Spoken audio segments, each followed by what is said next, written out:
It began with a folded envelope tucked neatly against the front door, sealed with the emblem of the neighborhood's Homeowners Association. To most residents, these envelopes represented nothing more than mundane reminders, lawn maintenance deadlines, upcoming community barbecues, or thinly veiled threats about fence heights. But to one homeowner, this particular letter carried a weight that would alter the course of life in the subdivision. The envelope was official, heavy stock, with the HOA board's seal pressed in deep navy ink. Inside, the message was blunt. The mature oak tree in the front yard was deemed unsightly, a disruption to the uniform aesthetic of the neighborhood. According to the letter, the tree's sprawling branches interfered with the perfectly curated symmetry of the street, its bark too rugged, its roots pushing against the carefully poured sidewalks. The board insisted it had to be cut down within 30 days. For years, that tree had been more than landscaping. It was a sentinel, rooted deep into the soil long before the development was built. Its branches had shielded the house from harsh summer sun and stood firm against countless storms. It was history and memory, something irreplaceable. Yet to the HOA it was little more than a blemish on their pristine image of suburban order. As the notice was read and reread, frustration brewed. The language was stern, almost threatening, citing fines and escalating penalties for non-compliance. Neighbors whispered that the board had been discussing the tree for weeks, calling it an eyesore and a hazard. The homeowner realized this was no casual suggestion. It was a demand wrapped in bureaucracy. The days that followed were filled with resentment. Everywhere in the subdivision, the eye was drawn to the bland sameness. Identical hedges, identical shutters, identical grass trimmed to regulation length. And then there was the oak, bold and unruly, daring to be different. Perhaps that was the real reason the board wanted it gone. Cutting it down would mean surrendering to their vision, allowing conformity to erase something unique. But resisting could lead to fines, threats, and the possibility of legal battles. The HOA thrived on control, and residents had been crushed before for less. The idea of compliance was bitter. To hire someone to hack away at the trunk, to grind the roots into nothing, it felt like erasing a piece of the property's soul.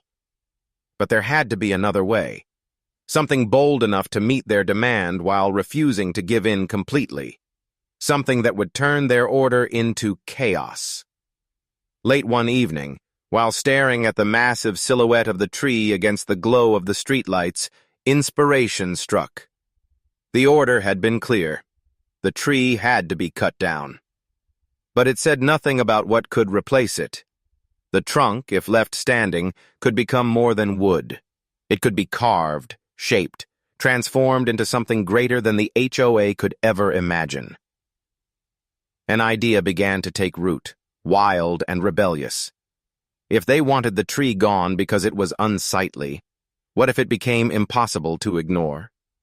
What if it became so grand, so monumental, that its very presence drew eyes from beyond the subdivision? A tourist attraction, not an inconvenience. The plan was risky.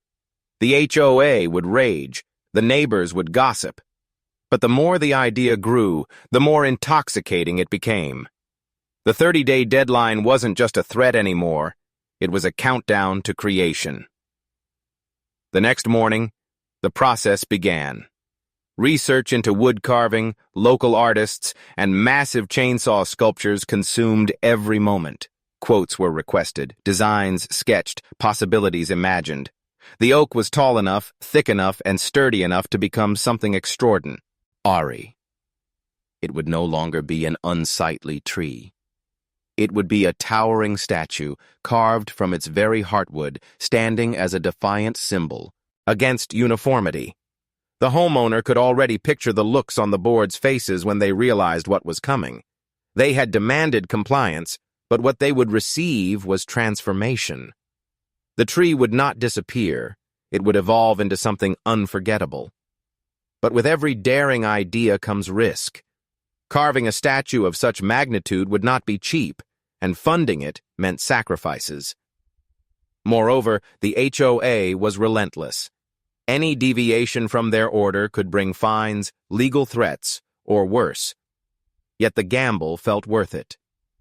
As contractors were contacted in secret, the excitement grew. Artists who specialized in chainsaw sculptures marveled at the size of the oak, suggesting designs ranging from majestic animals to abstract monuments. Each proposal carried its own flavor of rebellion, each one promising to turn the HOA's vision of conformity upside down. The decision was made. The oak would not be forgotten. It would become a giant carved statue, something so spectacular that no one could ever again call it an eyesore. Instead, it would stand as a beacon of individuality, a monument to defiance, and perhaps a thorn in the side of the HOA forever. The countdown had begun. 30 days to comply, 30 days to create, 30 days until the board would realize just how badly they had underestimated the power of one tree and one stubborn homeowner. And as the chainsaws were scheduled and the designs finalized, the neighborhood braced unknowingly for the spectacle that was about to rise in their midst. The first morning of transformation arrived quietly. The oak tree stood tall as it always had, its bark weathered with age, its branches reaching toward the sky like an old sentinel unwilling to bow. But this time, the air carried a sense of anticipation. A truck rumbled into the driveway, its flatbed loaded with chainsaws, carving tools, scaffolding, and tarps. Behind the wheel was the artist who would turn vision into reality. Neighbors peeked from behind curtains, their morning routines interrupted by the unfamiliar commotion. They had seen lawn crews come and go, contractors fixing roofs or trimming hedges, but this was different. The equipment wasn't for maintenance, it was for creation. The whispers began almost immediately. The HOA board members prided themselves on vigilance. Within hours, one of them drove past slowly, eyes narrowing as they took in the scene. Notes were likely scribbled in a notebook, photographs snapped discreetly. But the homeowner had anticipated this. The letter's wording was clear. The tree was to be cut down. Nothing in the rules prohibited what came after. The artist inspected the oak, running gloved hands along the trunk, tapping the bark to gauge its solidity. The branches would come down first, leaving the trunk standing tall. That would be the canvas, towering nearly 20 feet, thick enough to withstand years of weathering. As the first chainsaw roared to life, the sound echoed down the quiet street, drowning out the chirping birds. Wood chips flew like confetti as branches fell one by one, dropping onto the driveway with dull thuds. Neighbors gathered at a safe distance, some curious, others appalled. The HOA board members were among them, murmuring in disapproval. To them, this was destruction. To the homeowner, it was the beginning of defiance. By midday, the oak had been stripped bare, reduced to a massive pillar of wood, rising defiantly in the front yard. Where others might have seen loss, the homeowner and artist saw opportunity. Scaffolding was erected, surrounding the trunk like the frame of a stage. Tarps were tied to catch falling debris. The outline of the statue had yet to emerge, but the air was heavy with speculation. The artist had chosen a bold design, a majestic eagle, wings unfurled, talons gripping the base of the trunk as though ready to take flight. It was a symbol of strength, freedom, and resilience, the exact opposite of the HOA's suffocating conformity. The eagle would stretch nearly as high as the tree once had, visible from the street corner, impossible to ignore. Day after day, the carving progressed. The sound of chainsaws became the soundtrack of the neighborhood. The scent of fresh-cut wood lingered, drifting through the cul-de-sac. Slowly, shapes began to emerge, curved lines suggesting wings, the sharp beak of the eagle, the powerful talons taking form. The neighbors' reactions were mixed. Some admired the audacity, whispering that it was beautiful, a true work of art in a place dominated by sameness. Others muttered that it was an embarrassment, a spectacle that would bring unwanted attention. Children on bikes paused daily to watch, their eyes wide with wonder. Cars began slowing as they passed, drivers craning their necks to catch glimpses of the transformation. The HOA board, however, seethed. They issued warnings, citing construction disturbances and public nuisance. Letters arrived accusing the homeowner of creating a safety hazard. Yet none of these held weight. The board's original order had been fulfilled. The tree was cut down. What remained was art, standing firmly within the bounds of legality. Each new warning was met with silence. The homeowner knew their rights. Every letter the board sent only underscored their desperation. The statue was becoming larger than the board's authority, larger than the petty rules they clung to. By the second week, the eagle's wings stretched outward in unmistakable form, feathers etched with intricate detail. The beak, sharp and commanding, caught the sunlight in a way that made it gleam like polished bronze. The talons gripped the base of the trunk, clutching carved branches that had once been part of the oak itself. People outside the neighborhood began to take notice. Photos appeared on social media, posted by curious passers-by. Captions read, "Someone turned their HOA nightmare into this masterpiece." Shares multiplied, comments flooded in, and soon the carving was trending locally. The once unsightly tree was quickly becoming a point of pride for everyone except the HOA. The artist worked tirelessly, rain or shine. Each day brought new details: feathers along the wings, grooves in the bark-like pedestal, shadows carved into the eyes of the eagle to give it life. The statue was no longer just a carving. It was a monument, a statement. But as the eagle neared completion, tensions in the neighborhood reached a breaking point. The HOA called an emergency board meeting, citing the statue as an unapproved structure. Rumors spread that they intended to pursue legal action, to demand its removal entirely. The homeowner listened from a distance as whispers carried across fences and sidewalks. Some residents were ready to defend the statue, arguing that it gave the neighborhood character and beauty. Others sided with the board, convinced it would lower property values or attract unwanted crowds. The divide was clear. The statue had become more than wood. It was a symbol of rebellion, and symbols have a way of forcing people to choose sides. By the end of the second week, the eagle was nearly finished. Only the final touches remained, small details that would elevate it from impressive to unforgettable. The board, growing desperate, began drafting their strongest letter yet, one threatening court intervention. And as the homeowner stood at the base of the eagle, gazing up at the wings that seemed ready to take flight, they knew the real battle was only just beginning. The eagle now stood in full form, wings stretching wide, its gaze fixed on the horizon as if guarding the street itself. The statue commanded attention, and there was no longer a soul in the subdivision who could ignore it. Morning joggers slowed to admire the intricate detail. Children stopped to take pictures with their phones. Even strangers from outside the community began detouring just to see the towering figure of carved wood. But while admiration spread through the neighborhood, the HOA board's anger deepened into obsession. The president of the board, a woman known for her rigid enforcement of every minor rule, saw the eagle as a direct challenge to her authority. The original letter had been clear: the tree must be cut down. In her mind, the homeowner had twisted that order into mockery. It began with another letter, this one thicker than before, stamped with bold lettering across the top. Final warning. Inside, the accusations were sharp. The eagle was declared an unauthorized structure, a public safety hazard, and incompatible with the uniform aesthetic of the neighborhood. The homeowner was ordered to remove it immediately or face escalating fines, liens, and possible legal action. The letter circulated quickly. Neighbors whispered about the board's threats, passing copies hand to hand as though it were contraband.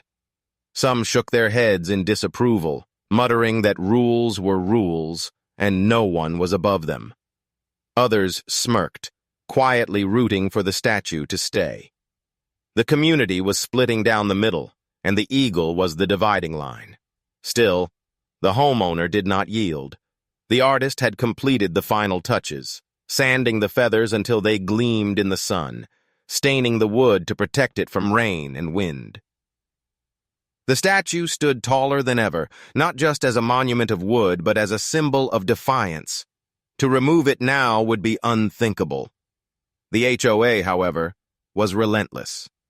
Inspectors were sent to the property, walking the perimeter with clipboards, scribbling notes, taking photographs from every angle. They claimed the statue was too tall, that it violated sightline regulations, that it presented a fire hazard. Every possible justification was thrown at it, desperate attempts to find something that would stick. When the homeowner ignored the latest demands, the board escalated. Fines began arriving. First $50 a day, then $100, then $2. The totals added up quickly, threatening to bury the homeowner in debt. But rather than retreat, the homeowner doubled down. The fines were contested, appeals filed, arguments made that the order had been fulfilled. The tree was cut down. The fact that the trunk had become a statue was outside the board's authority. The conflict drew more attention than ever. Local news stations picked up the story, filming short segments about the eagle statue controversy. Headlines read, "HOA battles homeowner over giant wooden eagle," and "From tree to tourist attraction, a neighborhood divided." The story spread online, with thousands of commenters siding with the homeowner, mocking the HOA's obsession with control.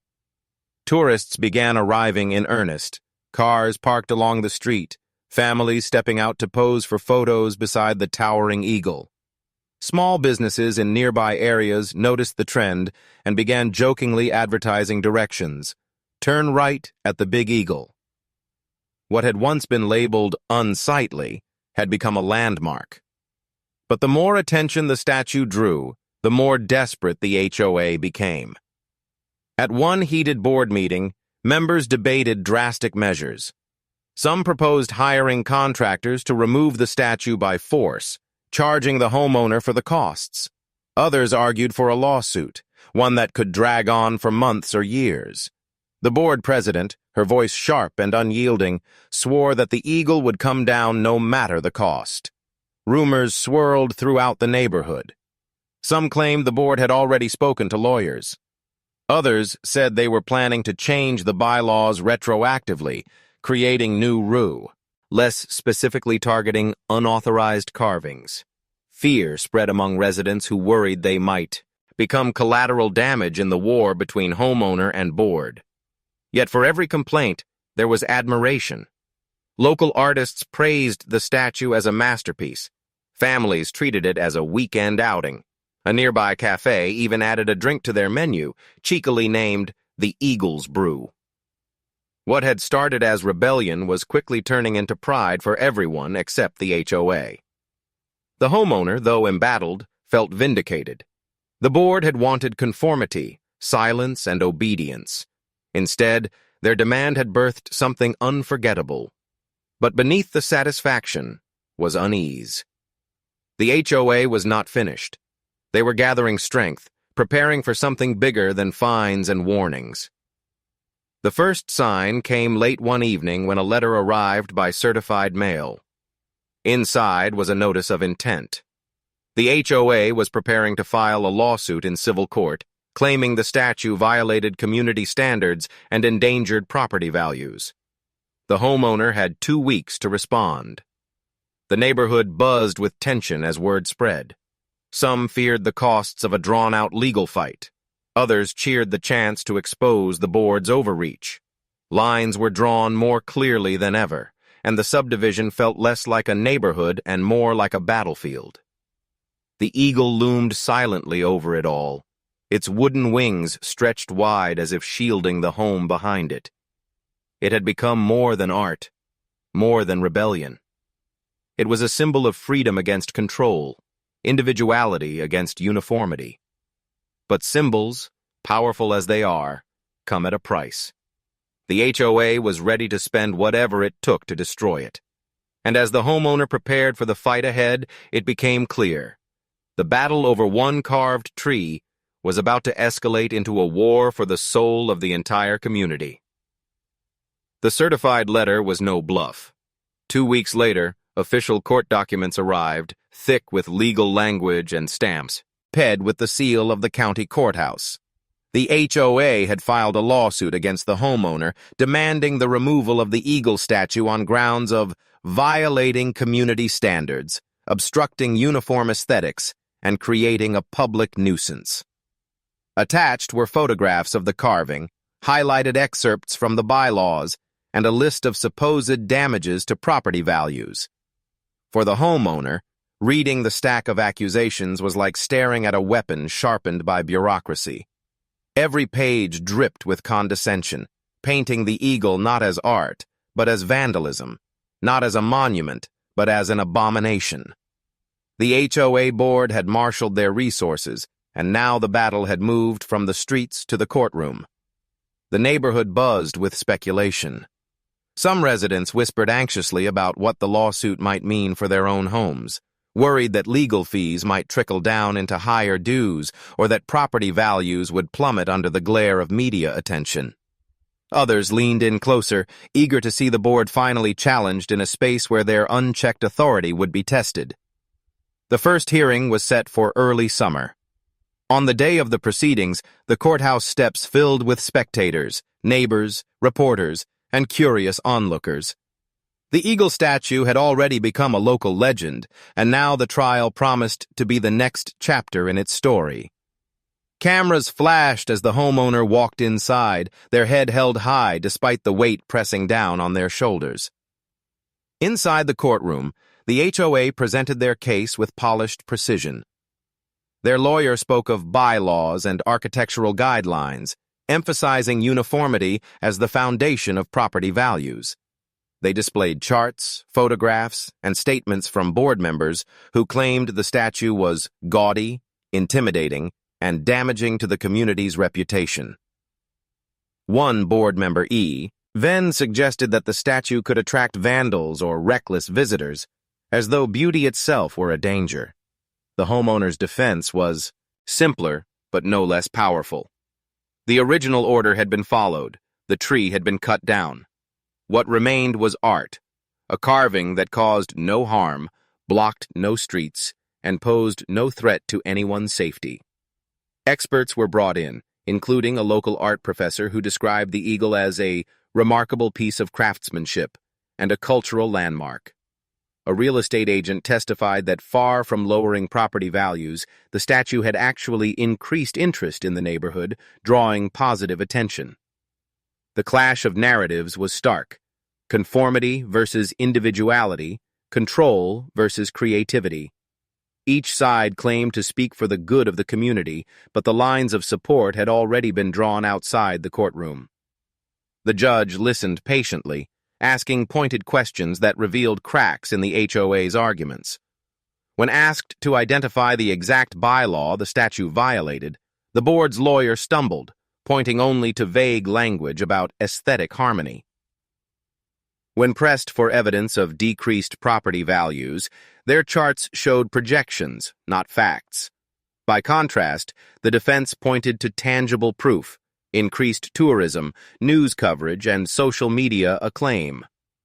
The hearings stretched on for weeks, each session drawing more attention. Reporters crowded the courthouse steps, headlines growing bolder with each passing day. Battle over the eagle. HOA versus homeowner goes to court. Freedom or conformity. Judge to decide fate of statue. Back in the subdivision, the atmosphere grew tense. Lawn conversations turned into arguments. Some neighbors complained about the increased traffic from visitors, while others proudly pointed out the eagle to anyone who passed by. Yard signs began to appear, some reading, "Save the Eagle," others declaring, "Protect our community." The neighborhood had become a stage, the statue its centerpiece, and every resident is an unwilling participant in the drama. The HOA board, once so confident, began to show cracks. The mounting legal fees strained their budget, forcing them to raise dues temporarily. That move only fueled resentment among residents who had never cared about the statue, but now found themselves paying for a fight they didn't choose. Board meetings grew heated, with shouting matches breaking out between members and homeowners demanding answers. Meanwhile, the eagle stood unbothered, its wooden wings catching the summer sun. Tourists still arrived daily, children posing at its base, artists sketching it from the sidewalk. Local businesses capitalized on the attention, selling eagle-themed trinkets and mugs. The board's efforts to paint it as a nuisance looked more absurd by the day. But the legal battle was far from over. The HOA's lawyer filed new motions, demanding immediate injunctions, pushing for expedited rulings. They argued that the longer the statue stood, the more damage was being done to the community. The defense pushed back, filing countersuits alleging harassment and misuse of HOA funds. The conflict spiraled beyond the statue itself. What had started as a single demand to cut down a tree had grown into a full-scale war over authority, money, and control. The eagle was no longer just a carving, it was a symbol of resistance, one that threatened to topple the very power structure the board had built its identity upon. And yet, as the case drew closer to its climax, whispers began circulating that the HOA was planning something drastic, something outside the courtroom. Some claimed the board was considering private contractors to remove the statue under cover of night, bypassing the courts entirely. Others said they were lobbying to rewrite the bylaws, hoping to outlaw the statue retroactively. The homeowner knew one thing for certain. The fight was no longer about the tree or even the statue. It was about freedom in a place that demanded conformity. The HOA had underestimated the strength of that idea, and now they were trapped in a battle they could not control. As the judge prepared to issue a ruling on the preliminary injunction, tension in the neighborhood reached its peak. The eagle loomed silently above it all, its carved eyes steady, its wooden wings stretched wide, as if daring the board to strike. The subdivision had never felt so divided. What was once a quiet community of identical houses and manicured lawns now pulsed with tension, each street corner echoing with murmurs of support, suspicion, or outrage.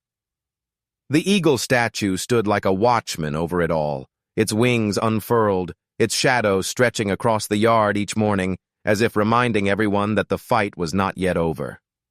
The judge's ruling on the preliminary injunction had been a small but significant victory for the homeowner. The court declined to order the immediate removal of the statue, stating that no imminent harm had been proven. For the HOA, it was a bitter setback. Their threats had failed to produce results in the courtroom, and their credibility was unraveling in the eyes of both residents and outsiders. But setbacks did not breed surrender. They bred desperation. The board doubled down, calling emergency meetings, their agendas now dominated by one item: the eagle. Rumors spread quickly, filtering through fences and across driveways. Some whispered that the board had discussed hiring a private contractor to dismantle the statue in secret. Others claimed they were lobbying county officials to intervene, citing safety and zoning laws. The more the rumors grew, the less far-fetched they seemed. Neighbors who supported the eagle grew suspicious of board members, watching them closely, ready to film or report any unusual activity. Tensions flared during casual encounters, at the mailbox, during morning walks, at the local cafe. Lines had been drawn, and simple pleasantries were replaced by cold stares and muttered insults. The board, meanwhile, grew increasingly reckless with its tactics. Flyers appeared on community bulletin boards claiming the eagle attracted criminal elements. Letters were mailed out to residents warning of skyrocketing insurance premiums if the statue remained. None of it was substantiated, but fear was their weapon, and they wielded it freely. And then came the night of the incident.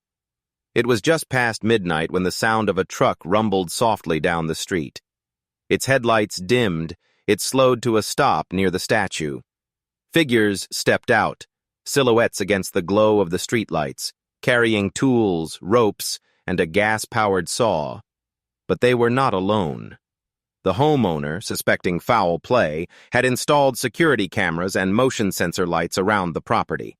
As soon as the figures stepped closer, the yard blazed with light, and the saw roared before being abruptly silenced by shouts. Startled, the intruders scrambled back toward the truck as cameras captured every movement. Within minutes, the homeowner had called the police, who arrived to find the vehicle still lingering at the corner, its occupants nervously trying to explain their presence. The footage spread like wildfire. Neighbors shared it, news outlets replayed it, and social media erupted. Speculation mounted that the intruders had ties to the HOA, though the board vehemently denied involvement. Yet the timing, the secrecy, and the tools carried by the figures made the denials ring hollow. The attempted sabotage marked a turning point. For many residents, the board had crossed a line. It was one thing to argue in court, another to try to destroy the statue under the cover of darkness. Distrust deepened, and for the first time whispers of recall circulated, talk of removing the board altogether. The board, however, pressed on, seemingly blind, to the erosion of their authority. They issued another round of fines, this time threatening liens on the property if payments were not made. They accused the homeowner of manipulating public opinion, of using the statue as a tool for personal fame. But the more they pushed, the more they alienated the very people they claimed to represent. Meanwhile, the Eagle's reputation only grew. Local artists began organizing meetups to sketch it. Bloggers wrote articles praising the courage behind its creation. Tourists traveled from outside the county just to snap photos. What the HOA had called unsightly had become a regional landmark. The homeowner, though vindicated in public opinion, felt the weight of the fight more than ever. Legal bills stacked high, fines loomed, and stress seeped into daily life. Yet looking up at the Eagle each evening, there was resolve. The board had tried everything: legal threats, propaganda, sabotage, and still the statue stood. That resilience became fuel to keep going. The community itself was nearing collapse under the strain. Neighborhood gatherings were canceled. Longtime friendships fractured along the fault lines of the dispute. Yard signs multiplied, some declaring, "Save the Eagle," others reading, "HOA Strong." The subdivision, once a picture of suburban conformity, now looked like a battleground. And then came the news that would change everything. The judge had scheduled a final hearing. The case would be decided once and for all.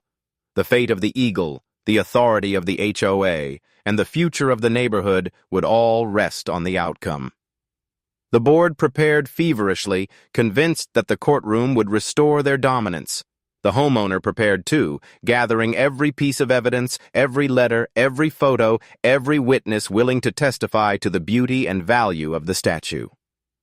As the hearing date drew closer, the subdivision felt like it was holding its breath. The Eagle loomed silently over it all, wings stretched wide, watching as if ready to see who would triumph. The day of the final hearing dawned heavy with anticipation. The courthouse, usually a quiet government building, buzzed with energy as reporters, neighbors, and curious spectators gathered on the steps. The case had grown far beyond a neighborhood dispute. It had become a symbol, a spectacle, a question of whether individuality could survive under the weight of conformity. Inside, the air was tense. On one side sat the HOA board members, their faces tight with determination, folders stacked neatly in front of them. Their lawyer paced, rehearsing arguments, ready to frame the Eagle as an act of defiance that threatened the very fabric of the community. On the other side sat the homeowner, resolute, with stacks of photographs, expert testimony, and evidence of the statue's growing popularity. The judge entered, and the room fell silent. This was the day the Eagle's fate would be decided. The HOA's attorney spoke first. He painted the statue as a monstrosity, claiming it disrupted the neighborhood's harmonious aesthetic. He argued that it attracted crowds, created noise, and even risked vandalism. He held up the bylaws like scripture, insisting that the community's rules were sacrosanct, that without obedience, the neighborhood would fall into chaos. But when the judge pressed him for specifics, exact language that the statue violated, his arguments faltered. The bylaws were vague, written for fences, shutters, and lawn ornaments, not 20-foot wooden eagles. Then came the homeowner's turn. Their lawyer spoke plainly, reminding the court of the original order. The tree was to be cut down. That order had been followed. What remained was art, protected by law, harmful to no one. Witnesses testified: a real estate agent who confirmed rising property interest, a professor who praised the craftsmanship, even a business owner who credited the EA goal with boosting local tourism. Finally, the homeowner submitted the security footage of the attempted sabotage. The video played on a screen, the figures illuminated by floodlights, their tools glinting in the dark. Gasps filled the courtroom. Though no names were mentioned, the implication was clear. Someone had wanted the eagle gone badly enough to break the law themselves. The HOA's composure cracked. The board president shifted uncomfortably, her jaw tight, her face flushed. The judge watched closely, her expression unreadable. When closing arguments ended, the room held its breath. The judge shuffled her papers, adjusted her glasses, and began to speak. Her words were steady, deliberate. She acknowledged the HOA's role in maintaining community standards, but emphasized that such authority was not limitless. Rules could not be enforced arbitrarily, nor could they override creativity, expression, or property rights without clear justification. The eagle, she concluded, violated no explicit bylaw. It posed no proven danger, no measurable harm. And then came the ruling. The eagle would stay. The courtroom erupted. Supporters cheered, reporters dashed for the doors to break the story, and the homeowner exhaled a breath they hadn't realized they were holding. The HOA sat in stunned silence, their years of control shattered in an instant. Outside, the verdict spread like wildfire. Cars honked as they passed the courthouse. Neighbors who had once stayed quiet voiced their relief. Even those who disliked the statue recognized the larger victory. It meant the board's grip was not absolute. Back in the subdivision, the eagle seemed to stand taller than ever. Tourists returned in droves, children ran laughing across the lawn, and locals snapped selfies beneath the wings. The statue became more than a neighborhood landmark. It became a symbol of resistance that people from all around came to see. The HOA, humiliated and weakened, faced a reckoning. Residents called for a recall, demanding new leadership, tired of paying dues to fund pointless battles. Within months, the board was dissolved, its members voted out, replaced by leaders more interested in unity than control. As for the homeowner, life slowly settled into a new rhythm. The legal battles faded into memory, the stress eased, and what remained was the eagle, watching, guarding, defiant. It stood as a reminder that one act of rebellion, born from frustration and creativity, could change an entire community. Years later, the eagle still stood, weathered but proud. Its wings, carved from what had once been deemed unsightly, continued to stretch across the yard, a testament to defiance, individuality, and the refusal to bow to conformity. Visitors still came, snapping photos, leaving comments online, marveling at the story of the tree that became a statue. And in the end, the HOA had been right about one thing. The oak tree had disrupted the uniform aesthetic of the neighborhood. But they could never have imagined just how much beauty, freedom, and rebellion that disruption would inspire. The eagle had taken flight, not into the sky, but into legend.